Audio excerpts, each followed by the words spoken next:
Siamo al Giardino della Colimpetra, dove questa mattina per la manifestazione Santi e Pane si è svolta una manifestazione un po' particolare. È stato rievocato l'antico metodo della mietitura del grano fino alla panificazione. Poi il pane verrà portato al santuario di San Calogero per essere benedetto. Seguiamo cosa ci ha riferito il direttore del Giardino della Colimpetra. È un'iniziativa che attraverso queste fasi che ho appena detto cerca di fare rivivere la storia della nostra gente, la storia della società contadina siciliana, e quindi è un momento in cui in maniera piacevolissima innanzitutto riusciamo a proporre la storia che il nostro paesaggio racconta qui nella Valle dei Templi ai turisti numerosissimi che oggi sono qui venuti per ammirare la bellezza della nostra Valle dei Templi.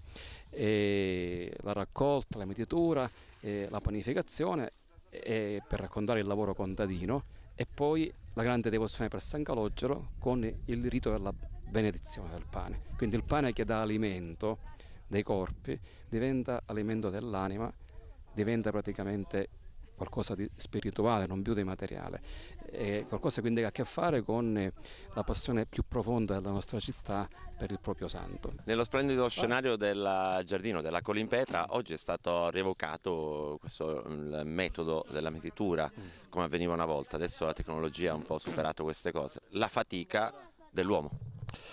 Certamente osservare il lavoro che facevano queste persone per tanti secoli sotto il sole, dalla mattina alla sera, c'è una fatica immane, oggi umanamente insopportabile, e quello che mi fa riflettere tantissimo è che poi il più delle volte questi contadini che faticavano, che sudavano, che spendevano tante energie, poi magari il ricavato di quel lavoro serviva per pagare l'affitto, pagare le cambiali, pagare i debiti, e quindi una fatica immane. Quindi oggi vogliamo rievocare il lavoro del passato, ma certamente dobbiamo benedire il Signore che ha dato all'uomo l'intelligenza per produrre tecnologie moderne e quindi rendere più leggero il lavoro e moltiplicare anche il ricavato dal frutto della terra. Una cosa non è cambiata, diciamo che le tasse si continuano a pagare tante.